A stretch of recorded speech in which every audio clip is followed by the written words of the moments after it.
1. Leona. The red light on the video camera stared at me, unblinking. I stared back, keeping my voice strong and clear as I delivered the carefully scripted speech. My hair and makeup were perfect. My message was vital and just. In conclusion, I ask every single one of you who are watching this message to look inside your hearts, I said. Ask yourself whether allowing alphas and omegas the same basic human rights as betas in any way diminishes your own rights and freedoms. You may find that the opposite is true, that you are not truly free until all human beings are free. Lifting my chin, I willed the unseen millions of future viewers to think seriously about my words, challenging them to look into my eyes and believe I, as an unregistered Omega, wasn't as human as they were. "The setup," said the cameraman in his heavy Russian accent. The red light next to the lens flipped off, and my shoulders slumped from the straight, commanding posture I'd adopted during filming. "You don't want to do another take?" I asked, already second-guessing some of my choices in delivery and cadence.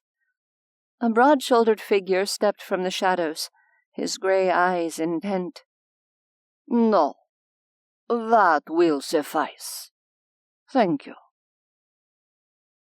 If anyone had tried to tell me 6 months ago that I'd be looking for approval from Kostya Nikolaev, the Euro-Soviet chairman of the Committee on Alphomic Suppression, I'd have assumed they were off their meds. Of course, if you'd asked me about a lot of things 6 months ago, I would have given you answers considerably different from the answers I'd give today. After a lifetime spent concealing my unregistered Omega status and working my way up the ranks of the Foreign Service, I was no longer Ambassador Leona Macready of the UFNA. As far as the United Federation of North America was concerned, I was a fugitive. Somehow, I had also become the public face of the Alphomic resistance. It was a position that would ultimately be no less dangerous than hiding in plain sight as an ambassador had been, but it held more of a chance at making a real difference in the world during my lifetime. I was hiding away with Cameron Patel, my Omega packmate, and our 3 alphas, Flynn, Alex, and Jax. We were staying as guests at Nikolaev's family estate, located southwest of St. Petersburg. Our host, a man I once would have counted as my people's greatest enemy, had turned out to be our most valuable ally. Kostya Nikolaev was an alpha, and yet he'd somehow managed to infiltrate the highest levels of the worldwide beta organization dedicated to crushing our people underfoot. His family, dedicated to the fight for freedom for generations, had spread its tendrils through the power structure of Russia and Eastern Europe via political maneuvering and strategic marriages within the great families. As an alpha in a public position, Nikolaev's life would have been much simpler if he'd stayed unattached, or perhaps entered into a marriage with a prominent and trustworthy beta woman. Instead, he'd somehow ended up mated to Reese Beckett, an Omega prominent in the UFNA branch of the Alphomic Underground. I'd sworn to myself that I'd get that story out of Beckett at some point, but however it had originally come about, if it weren't for that unlikely mating, I'd be dead 3 times over. Nikolaev had provided intel and logistical support that had saved me on multiple occasions, all of it done from behind the scenes and presumably at great risk to himself. Most recently, he'd provided soldiers and helicopters to execute a daring rescue of his mate and 2 of my alphas after Enoch Sloan, the head of the UFNA branch of the committee, captured them for torture and interrogation. Sloane knew Nikolaev was hiding something, and he'd long held hopes of exposing his rival as an alpha. The Russians' desperate rescue mission to retrieve Beckett, Flynn, and Alex ended up catapulting the hidden conflict between the Committee and the Alphomic underground resistance into the open, ultimately exposing the extent of the underground's infiltration into worldwide beta institutions. We weren't ready for open warfare with the Committee, but that wouldn't stop the war from coming if Sloane got his way. For now, our best chance was to turn it into a battle of public opinion, preferably before Sloane and his terrorist allies could turn it into a battle of bullets and experimental Alphomic-targeted chemical weapons. That was where Kam and I came in. Before I was exposed as an unregistered Omega, I'd been a high-ranking diplomat, and Kam had been my attaché. We had established connections in international circles. Not only that, but bringing people around to my side of an argument had once been in my actual job description. Beckett and Nikolaev had drafted us into their cause in hopes that we could bring those skills and connections to bear on the underground's behalf. So far, that meant recording videotaped speeches for release to news organizations worldwide while hiding away in Nikolaev's heavily guarded family estate. In many ways, Kam and I were currently safer than we'd ever been in our lives. The answer to the question, how rich and powerful is the Nikolaev family, appeared to be, they own half of the property between St. Petersburg and the Estonian border and can afford their own private militia. This dreamlike, time out of time, wouldn't last forever. Eventually, I would have to venture out from behind the protective walls and security patrols of Nikolaev's estate, so I could meet with leaders on the world stage in person. After months of laying the groundwork, that time was fast approaching. But first, I would have to deal with something else that was approaching even faster. My heat cycle. Twice now, I had entered into a no-strings heat contract with my trio of alpha protectors. At this point, no strings was basically a joke, and we all knew it. Our relationship had more strings than an entire army of marionettes. I had high hopes that this would be the time when we all stopped pretending that we weren't going to end up mated. As it happened, Kam and I had a meeting planned today to discuss exactly that subject. For now, though, Nikolaev expected my mind to stay on the job, and that was fair enough. Kam approached and handed me a glass of water. He eyed the Russian warily, a gazelle assessing a lion. "Has there been any further communication from Secretary Fouché in Luxembourg?" he asked. "Not directly," Nikolaev said. "I have, however, received a letter from one of his underlings, requesting clarification of Ms. Macready's status and my own position in the committee." "To which you replied?" I prompted, curious how he was spinning his ongoing brutal vivisection of the Euro-Soviet branch. Across the Atlantic, Enoch Sloane's part of the organization was as rabidly bloodthirsty as ever. However, Nikolaev had managed to plant enough moles inside this branch to effectively neuter it with ousters and political infighting, once the shit hit the fan. I replied that the committee is reassessing its objectives, and you are acting as a liaison to discuss Alphomic interests with an eye toward normalizing relations with the beta power structure.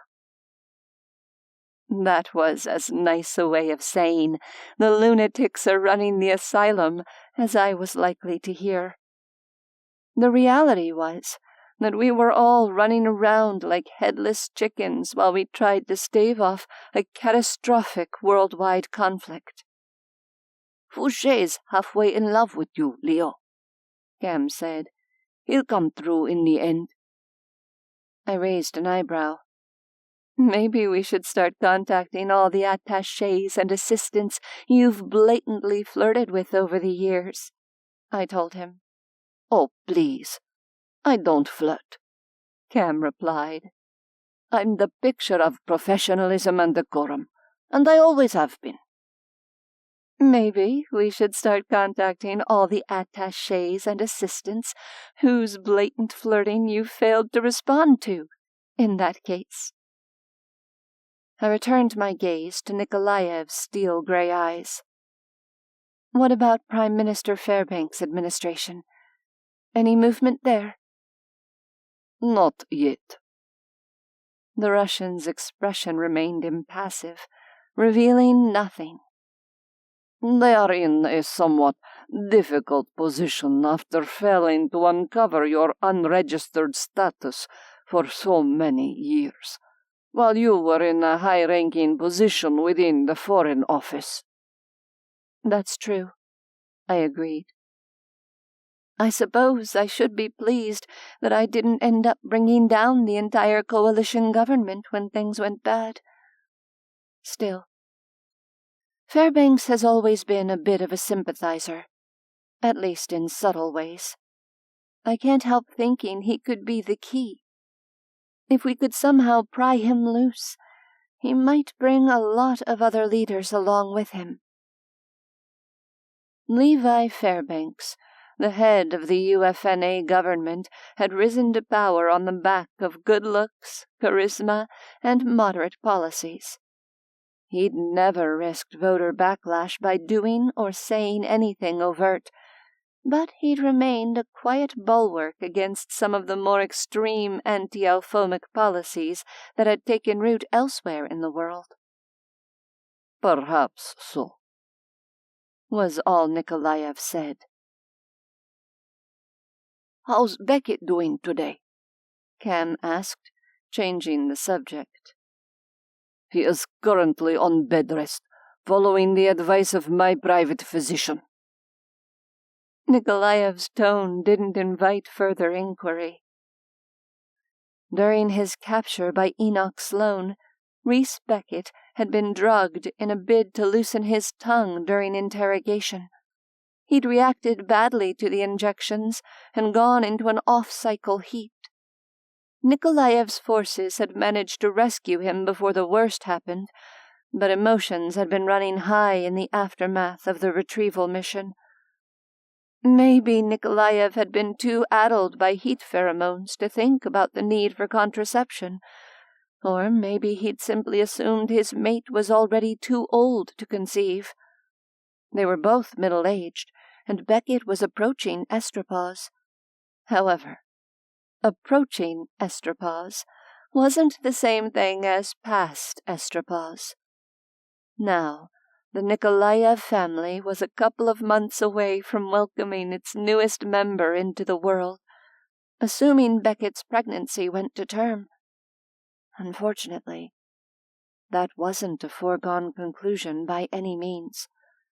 The fact that he was only pregnant with one pup and not a litter was in his favor, as was the fact that the Nikolaev family had access to Alphomic medical specialists. Meanwhile, Beckett's age, especially given the stressful circumstances surrounding the conception, was very much not in his favor. "Tell him we'll visit later if he's feeling up to it," I said, wondering if the poor man was going insane with boredom yet. Given what I knew of him, he probably was. "I will pass on the message," Nikolaev said. "Now, though, I must take my leave of you both. I have a phone conference this afternoon with the committee representatives from Kiev and Moscow." I winced, not envying him. Have fun with that. The slight twitch of his lips in response had more to do with irritation than any attempt at a smile. Quiet, he said, and left us alone with the camera crew packing up their equipment. Kam rolled his shoulders, releasing some of his tension. Maybe someday I'll be able to share a room with that man and not feel like he's 2 seconds away from pulling a knife on me, he said. Sadly, today is not that day. I knew what he meant. There was no doubt in my mind that Nikolaev was on the same side we were.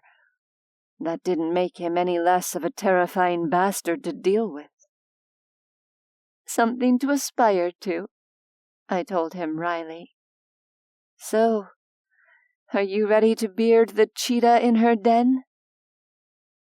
Kam's deep brown eyes lit with purpose.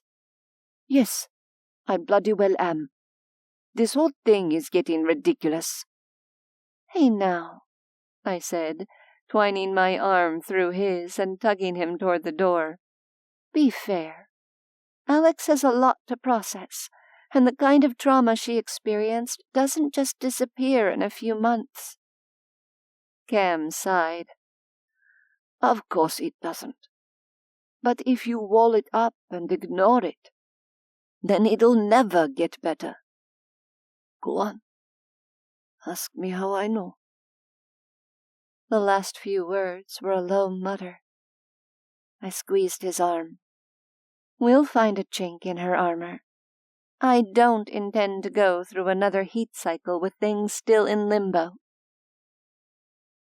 Arm in arm, we headed toward the front doors of Nikolaev's palatial manor house, silently girding ourselves to discuss mating bonds with a bereaved alpha. Specifically, an alpha who'd made it crystal clear that she never wanted to hear the word mate again.